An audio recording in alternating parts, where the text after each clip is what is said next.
Yes. Content warning, Touchstarved is intended for an older audience. It contains mature content that includes, but is not limited to, horror, graphic violence, strong language, alcohol and drug references, injury and dismemberment. Player and viewer discretion is advised. If you accept the content warning, please click to proceed. In Touchstarved, your choices matter. Okay, yeah, so this is a choose-your-own-adventure game, visual novel type. There will be different dialogue based on the choices you pick, etc., etc. I'm only going to go through one ending, even though you can, if you play through the demo more than once, apparently you can uncover a secret ending. I have not been able to do that for myself. I have played through the demo many times, and I don't know what else I can do to uncover the secret ending, unless the secret ending is a particular ending that if you have played the demo multiple times you may be aware of. Right, I'm only going to play through it once because I really encourage viewers, if you're interested in the game, to go through and play it yourself. I mean, the demo's up there for free. I love going through demos in games. It's fun. It's fun and free. And those are two things that I really appreciate. Plus, you can always, there are often like forms that a company, like a developer will have, like after the demo, where they want you to talk about your experience, and so you can affect the game yourself. And I always think that's a very useful and worthwhile thing to do, right? Because at the end of the day, if you liked the game, but you're like, oh, would I buy it? Maybe not. You know, if you give enough of your feedback, maybe there will be a product at the end of the day that satisfies your critiques, your oh so valid and oh so legitimate critiques. Mine are always just that, oh, I want more.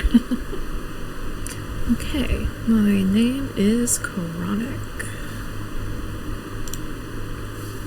My pronouns I'm going to go with today are they, them.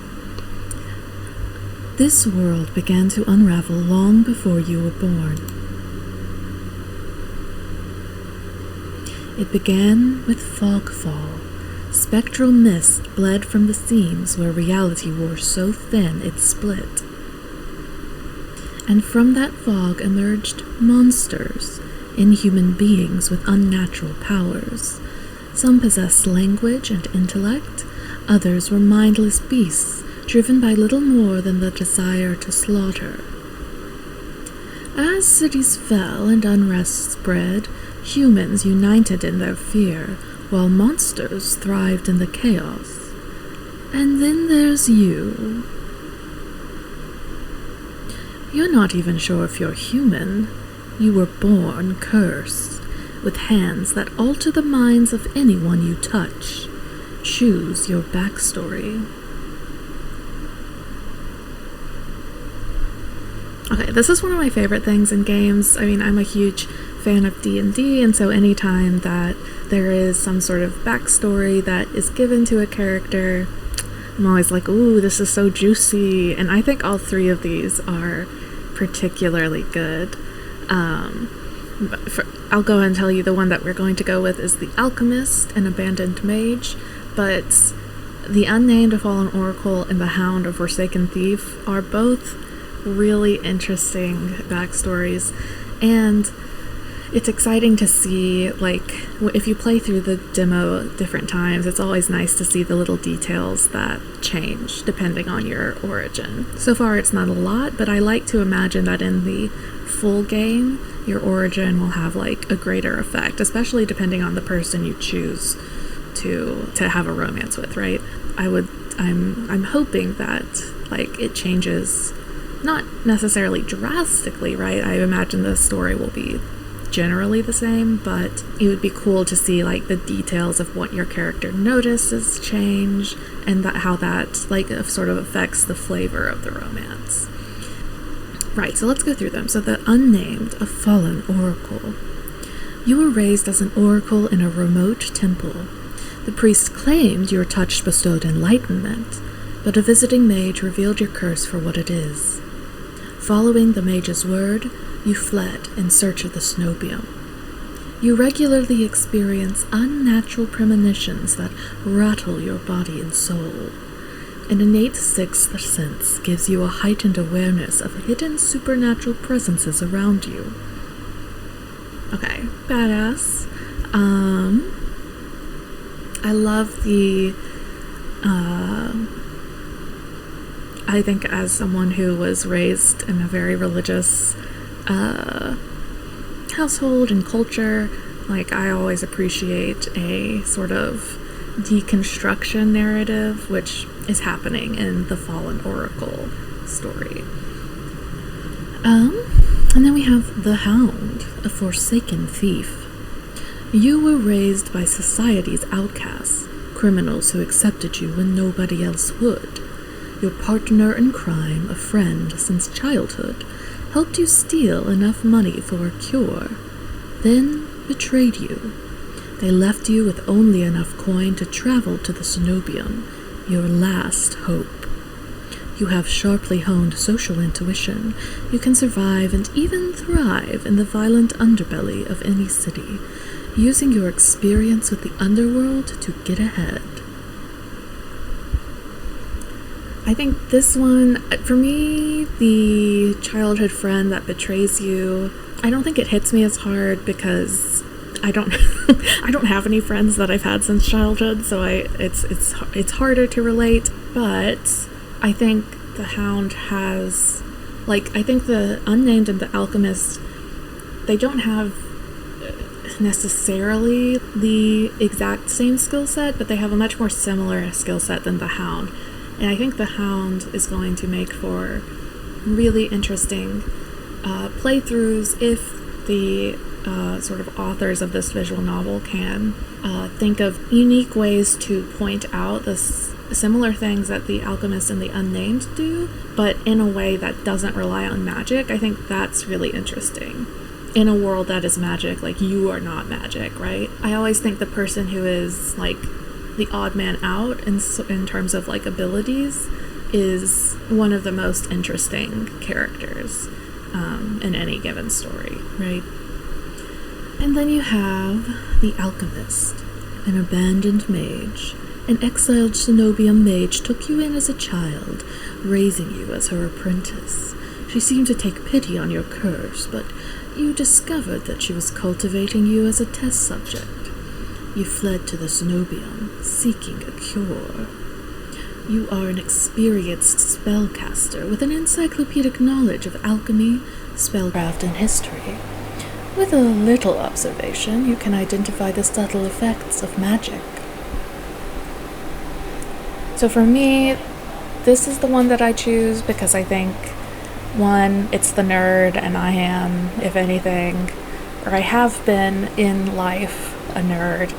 I also really connect to this idea of, like, feeling betrayed by this parent figure or, like, a mentor figure. Like, that has happened a lot in my life, and so I really connect with the Alchemist. And also, if we're talking in D&D terms, this is giving cleric, right? The Unnamed cleric. The Hound, the rogue. And then the Alchemist is like the wizard, sorcerer type. Maybe not sorcerer. D&D, I feel like typically the sorcerer is the sort of nepo baby of magic users. That's the sort of stereotype that they get a lot, I feel. Yeah, so let's go with the Alchemist. So your name is Chronic. You selected they, them pronouns. Your backstory is the Alchemist. Is this correct? Heck yeah. Let's do this thing. The wasteland stretches as far as the eye can see. There's nothing out here but death, the ever-present stench of decay, and countless sun-bleached bones cast like seeds across barren land. I could say death doesn't scare me, but to tell the truth, I'm desperate. It's been 2 weeks since I joined a caravan bound across the wastes. Finding a group that would accept me was a trial in itself. As rations grew sparse and my canteen ran dry, I began to despair, but then I saw it. Also, the art in this game is fucking incredible.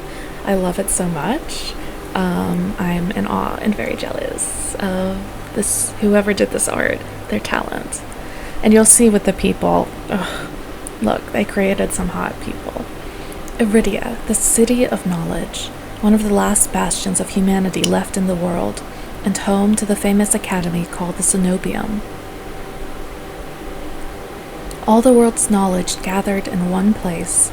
If there's anywhere I'll find a cure for my curse, it's there.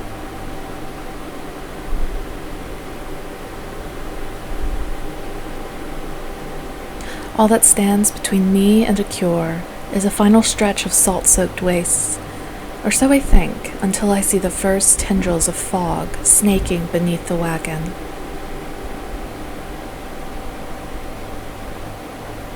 Is this fogfall? My stomach sinks at the very whisper of it, a silent storm more devastating than fire, dangerous in cities, but a death sentence beyond them. A thick blanket of fog engulfs us, smothering out the lantern's light. The wagon lurches to a stop. An eerie silence, heavy as the mist, falls over us. The only warning we get is a strangled scream. Stay back! No! Sorry, I am recording in a house with my family, and so I don't want to yell and freak them out. And also, I can't see this and try to replicate it without thinking it's very funny, which is unfortunate because this is a very atmospheric game, but I'm taking a lighthearted approach, I think. The cry dissolves into wet gurgling. Then, the wagon violently pitches to the side. I hit the ground hard, the air punched from my lungs. When I open my eyes, adrenaline lends sudden, awful clarity to the carnage around me.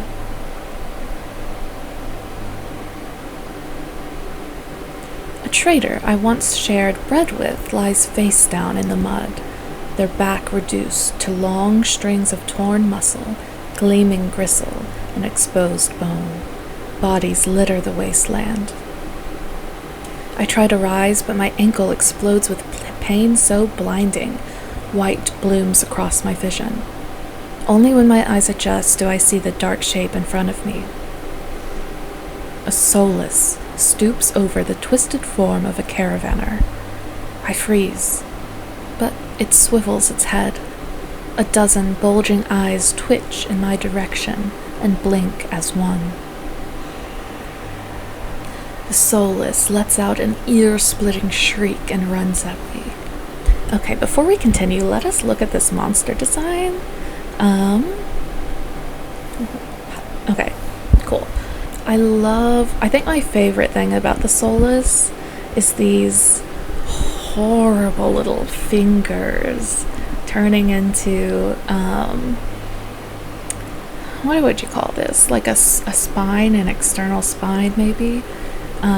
It's so awful, and I love it. Whoever thought of this detail was really, their brain was working hard that day. There was a big storm in there. The eyes being so glossy are also delightful.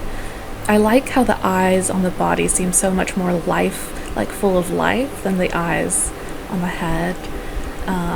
Also just a beautiful color story happening within the monster, right? I love the blues and against the yellows, and like the lighting and shading of it sounds a little weird to say, but of the creature's thighs, delicious. Yeah, I think it's really impressive. Kudos to whoever, designed the hell out of this thing. Okay, here we go. The soulless lets out an ear-splitting shriek and runs at me. But right before it reaches me, the beast barrels past, vanishing into the mist. Distantly, a horse screams in the dark. I need to move now. So when I first played this, I thought head towards the wagon meant that we were going to save the horse. It doesn't. So let's run for the city. I take off, running deeper into the haze. The fog is so thick that I fear I'm headed in the wrong direction until I see a dim pinprick of light emanating from the shadow of a spire. It's faint, but it's enough. I came too far to die here. Rapid footsteps echo all around me. I turn in circles, frantically searching the opaque mist for the source, but the fogfall twists and stretches sound. Suddenly, the caravan's driver bursts forth from the fog. Our eyes meet too late. He slams into me, knocking me to the ground, and slips in a patch of mud. The solace falls on him as soon as he slows. It catches the driver by his throat and rakes his stomach with razor-sharp claws. He comes apart like wet paper, spilling intestines and viscera in a steaming tide. Fighting the urge to heave, I claw frantically through the slippery muck for a handhold. Shit! My hand catches on the jagged edge of a rib jutting up from the water. Bandages unfurl around the gouge torn deep into my palm. The pain's quickly forgotten when a hand closes around my wrist. Can you stand? One of the travelers from the caravan leans over me. We need to run. They reach for my hand, and I realize too late that my bandages have come undone. No, don't touch. The sensation of their thumb brushing the back of my hand sends a shiver down my spine. All it takes is one touch, and in the space of a breath, my curse takes hold. Their lips peel back into a deranged grin.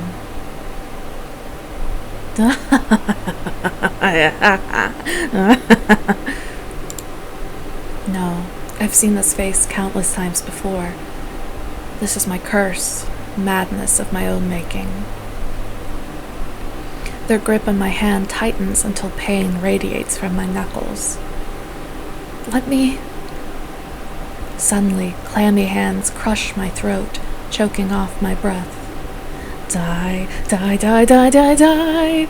Okay, again, I'm sorry. I can't fully take this seriously just because of the die, die, die, die, die. It's working a little too hard. You know what I mean? Like, I think it would be more frightening. It would be more frightening to me if they didn't say anything. If they didn't even laugh. Even laughing, I think, is too silly to me. I think this face coming at you silently, that's scary to me. Spit bubbles at the corners of their mouth and flecks my face. The edges of my vision darken as my lungs scream for air. We're gonna try and fight them off because we are a gender-neutral bad bitch.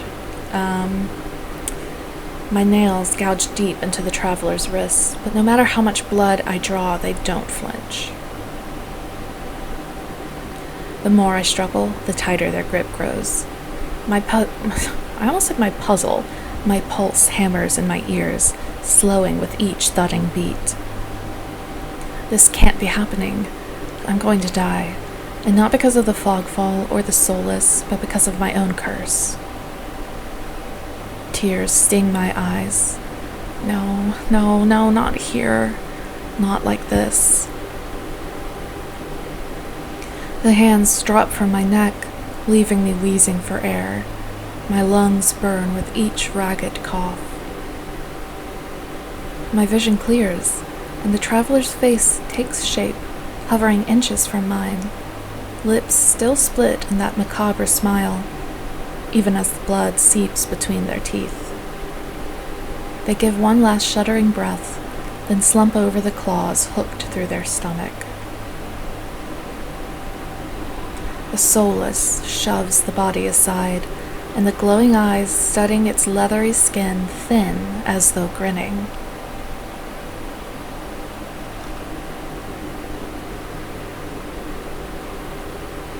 There's a flash of claws. Red spill across my vision. I thought there'd be pain, but as I sink into the murky water, all I can feel is the grit of silt filling my mouth and the icy embrace of shallow water. Distantly, I notice an arm resting among an outcrop of reeds, mine neatly severed at the elbow. It should have taken both arms. Without them, maybe I could have survived. Maybe I could have had a home.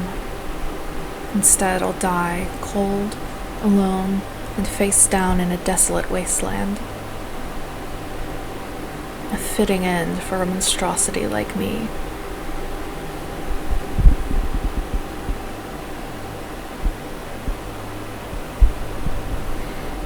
Oh my gosh, we're in heaven.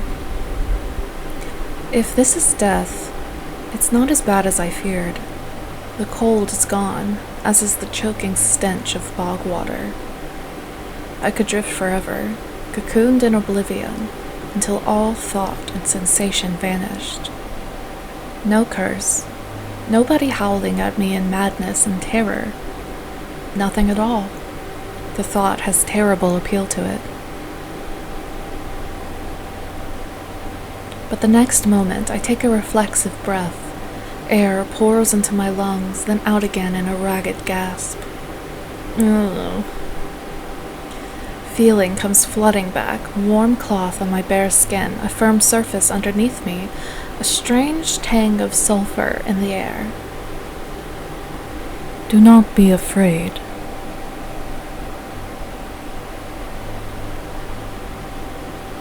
I twist my head towards the voice.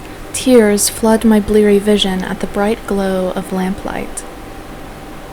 Try not to move. The voice is calm, steady, and commanding, but more importantly, it's a stranger's voice. One thought cuts through my mental fog. I have no idea who this is, and I'm completely at their mercy. Stay away from me. My words come out in little more than a creaky whisper.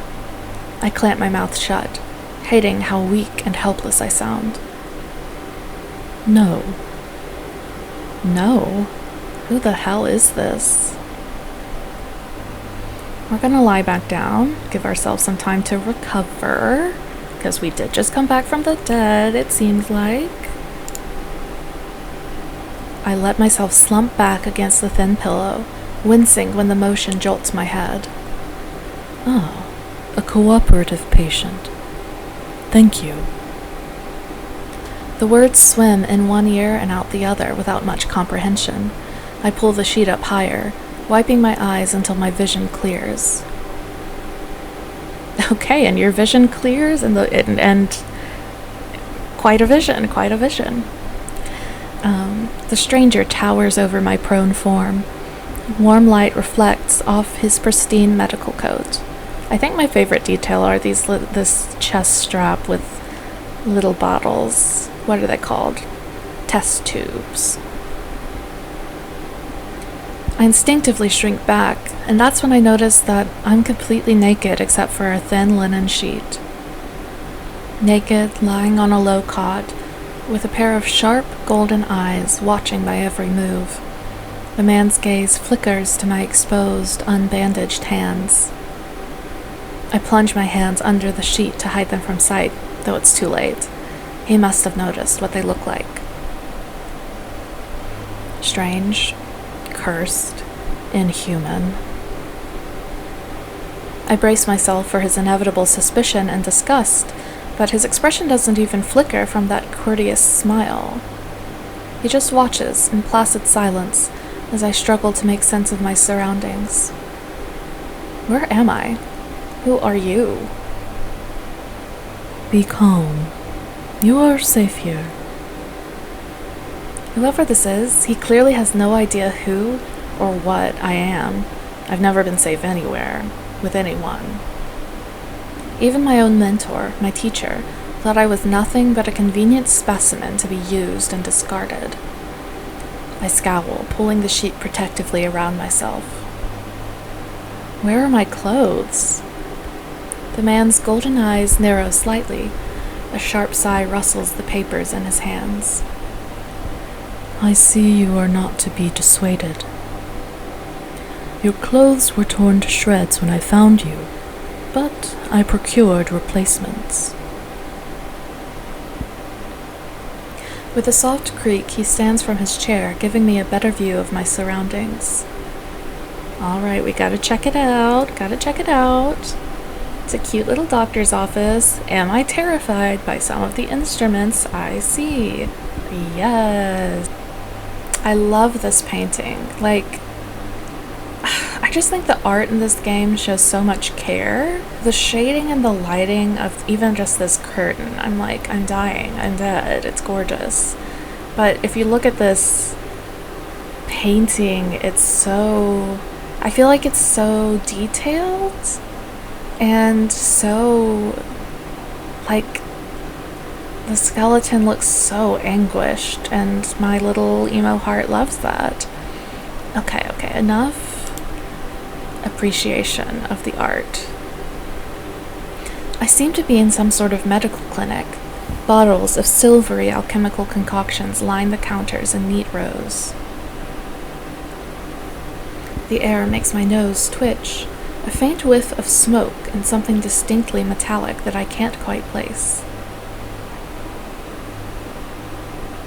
The doctor produces a large, dense bundle of cloth, which he sets at the foot of my cot.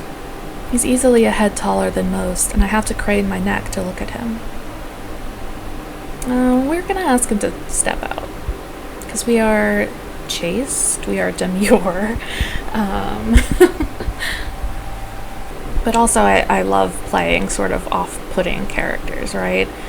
We're not trying to be nice, we're trying to survive, okay? I think that's the vibe of this character, so I'm going to follow that. Although, I do think there is a sort of, obviously there's fight, flight, freeze, and then there's fawn, and I feel like fawn is being polite in this moment, right? But this is a fighter, okay? They're fighting. I lift my head, looking defiantly into those golden eyes. Could you step out first? I'm not getting dressed with you standing here. To my surprise, the man's mouth quirks. I was not planning on watching. Still smiling to himself, he disappears through a narrow door. I hear a soft click as the lock turns behind him. I count to 3 in the sudden silence. When I don't hear any more footsteps, I reach for the bundle of clothes. An itch on my elbow stops me short. I reach down absently to rub at it, then freeze when my fingers meet a neat line of stitches. I know what I saw. That beast took my arm clean off. And yet, my arm shows no sign of injury, apart from the black stitches poking through my skin. I gingerly flex my fingers, feeling my heart race at the sensation. This is impossible. I should be dead, or at the very least gasping out my last breaths. I squeeze my eyes shut, waiting for the pleasant dream to unravel, to wake up bleeding out in the swamp. But nothing happens. The seconds tick by, and my arm remains resolutely healed, my surroundings pristine and quiet. In numb disbelief, I reach for the replacement clothes and begin stiffly pulling them on. They're thicker and warmer than mine were, with a black woolen cloak to go with them. But there's one thing still missing, my bandages. The golden-eyed man didn't leave me with any, even though I know he saw my hands. I slide off the bed and take a few unsteady steps toward one of the drawers. If this is indeed a doctor's clinic, there must be bandages somewhere. I start opening drawers at random, and of course, that's when the door swings open once more. Are you looking for something? I whirl around, clutching a thick roll of clean bandages. I try to step back from him, but my legs bump up against the edge of the cot. Your caution is understandable, though if I meant you any harm, you would know. That doesn't make me feel better in the slightest, but he makes no move toward me, so I quickly wind the bandages around my hands. The glowing scars and mottled skin disappear under a layer of clean white cotton. May I ask why you need additional bandages? I clench my jaw. I knew it would only be a matter of time before he asked about my hands, though the way he does it is strangely roundabout. Again, we're playing this sort of not trusting, very off-putting personality.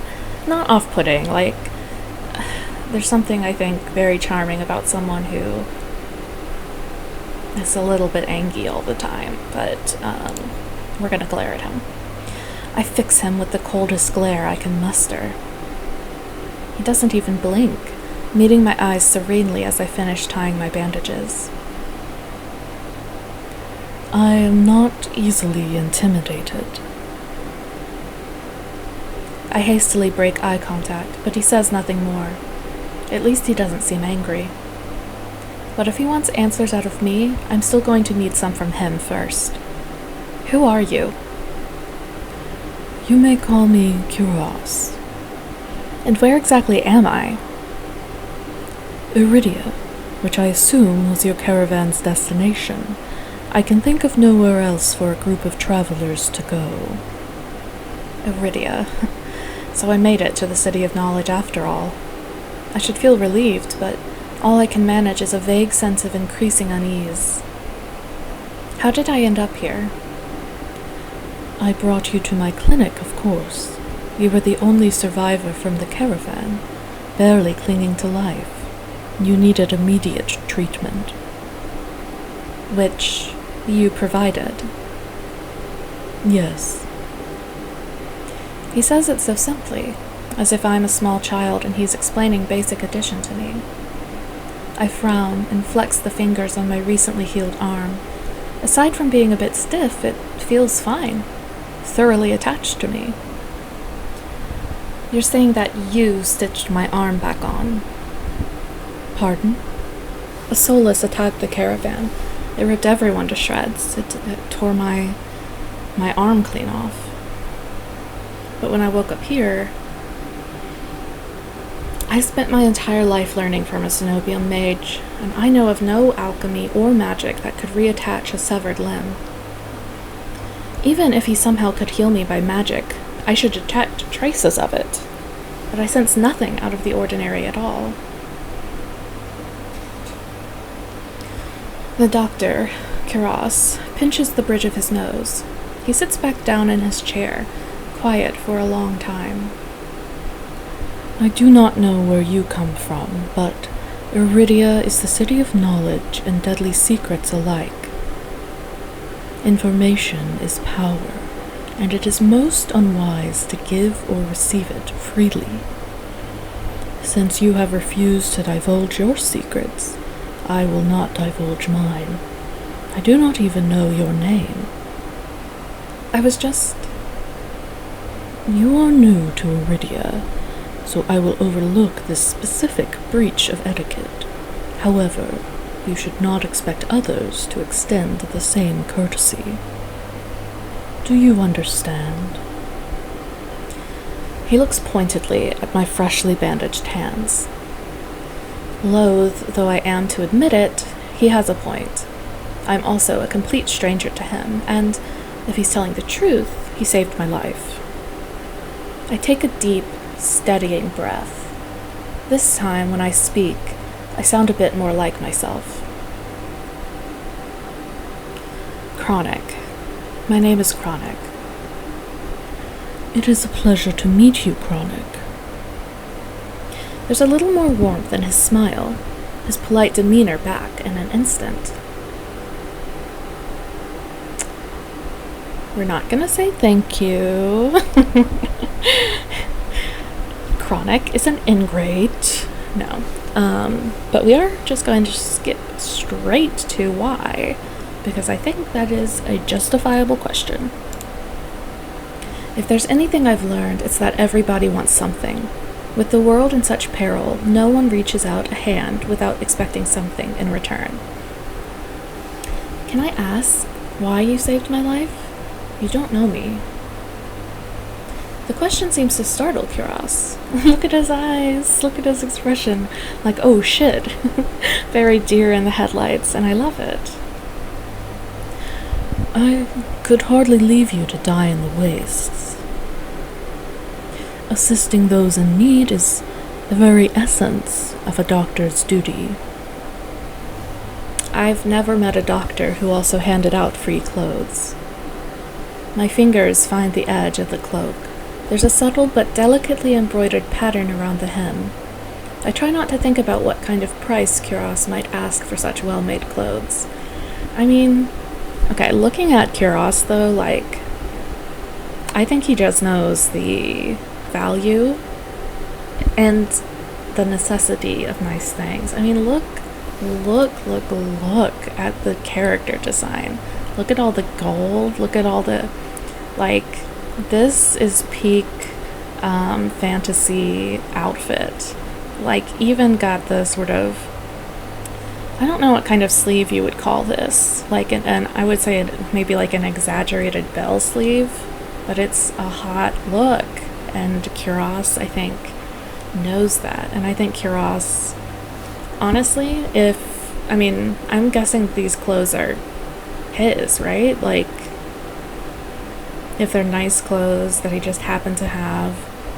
Although we do learn a little bit about Kuros later, and I think that will speak somewhat to why he would have clothes that we could wear. But at the same time, like, of course he would have well-made clothes. No, I suppose not. Forgive my presumption. I rarely come across so fascinating a patient. Okay, again, sorry. This facial expression is so sweet. It's like, oh, I didn't mean, I don't know. It's very, very cute. I blink. What did he just say? I simply meant that few would cling to life so resolutely, or brave such a perilous journey to Iridia. I could not help being curious about you, Chronic.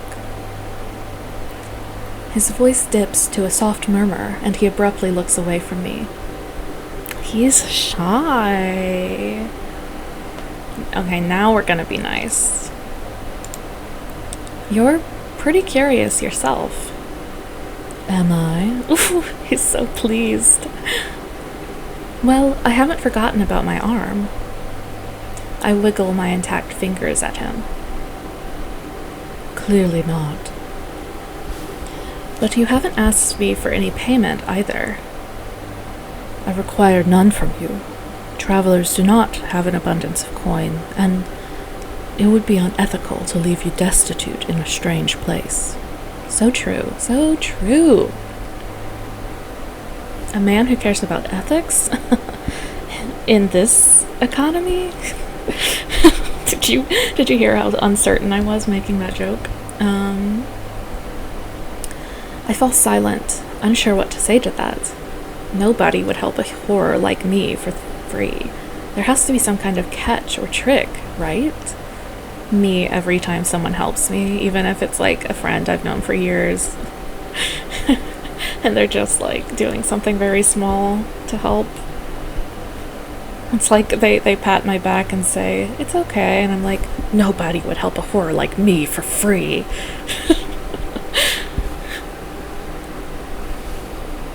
A loud knock at the front door stops our conversation cold and spares me from having to say anything else. Duty calls. Unfortunately, you are not my only patient today. The knocking grows more insistent, and Kuros lets out a tired sigh. Please wait your turn. Though he says it quietly, the clamor on the other side of the door abruptly stops. Confident, commanding, hot. We love him. Do you need anything before you leave, Chronic? Oh. Between the soulless attack and my miraculous survival, I'd almost forgotten why I came to Iridia in the first place. I need directions to the cenobium. The cenobium? The look on his face is downright chilling. He pauses, choosing his words with cold deliberation when he speaks again. Whatever you seek, it is very unlikely you will find it there. The cenobium's gates open for precious few visitors. Even if they did, you would not like what you found inside. My heart sinks. Is he saying that I came all this way for nothing? Risk life and limb for nothing? No, that can't be. I've only just arrived, and Iridia is the largest city still standing. There has to be a cure for me here. Then, if not the cenobium, where would you suggest? Do you know anyone else in Iridia? I shake my head. Then I suggest a local guide. Head to the Wet Wick and ask for Leander. Excuse me? The wet what? The Wet Wick. He sounds deeply unamused. Follow the postings advertising Leander's bloodhounds. They are difficult to miss. When you meet Leander, tell him I sent you. That isn't much to go on, but Kuros points toward the clinic's back door. You will be safe, so long as you do not draw attention to yourself. That's easier said than done. I've always been a magnet for the worst sort of attention. If you require my assistance, you may return whenever you wish. Though he's smiling, there's a note of finality in his voice. Resigned to my dismissal, I slip out the back door. I find myself standing in a narrow and rather gloomy alley. I pull the new cloak up over my nose, stepping over the contents of chamber pots that have been emptied into the street. Something weighs heavily inside one of the cloak's pockets. My coin purse. Everything is still inside, every last coin that I'd scraped together for the journey to Iridia. It doesn't even look like it was opened. There were so few coins to begin with, they probably weren't worth stealing. I glance back at the clinic's closed door. Kuros didn't take any payment. He didn't even ask for a future favor. But he also said that in Iridia, secrets are power. Does he expect me to give up mine at some point? That's not exactly a comforting thought. Still, no matter why he did it, Kuros gave me a second chance and a lead on where I might find help. I'd better get going, before he changes his mind. I squeeze out of the alley and into the crowded main street. The line outside Kuros's clinic stretches down the road already. Two thin peddlers queue alongside weathered elders. If any place is in desperate need of a free clinic, it's this one. The cobblestones are treacherously rough under my feet, deep grooves worn between them by regular flooding and decades of hard use. I knew Iridia was a river city, but I didn't expect it to look so eroded. The buildings are tired and dilapidated, all crammed together in narrow streets. A child darts by, clutching something greasy wrapped in paper. The smell of fried food drifts over to me. My stomach gives a faint gurgle. This morning's catch, fried up hot and fresh. Not too many eyeballs today. We love that, by the way. That sounds disgusting, but I'm starving, so I duck my head under the stall's scrubby awning. A large fish leers up at me, its 3 bulging eyes still visible through the thick layer of crispy batter. The vendor gives me a gap-toothed grin. What's the cheapest thing you've got? The vendor points at a metal basket of what looks like long strips of savory fried dough. Hell yes. Fresh long lads, 3 copper apiece. Don't burn your mouth. I take the coins out, counting them gingerly. At this rate, I might not even be able to afford dinner. Reluctantly, I drop the payment on the counter and take my meal. Okay, here is where I'm going to end this part, because we're moving to a new part of the city. We're going to meet the next person. You may have guessed it is Leander, and I'm excited to show that to you guys, and I'll appreciate the art in the next video. I'm excited to get to this part just because I think this part of the city is so gorgeous. And I'll resist the temptation to point out the beautiful little details now, but like, feast your eyes on this, you know? Thank you so much for listening to this video, and like, subscribe, comment. I'm curious to hear what you think of Kuras. If you think I'm saying that name right, I think he's beautiful, and he deserves a lot of love and appreciation. And I will see you in the next video. Bye!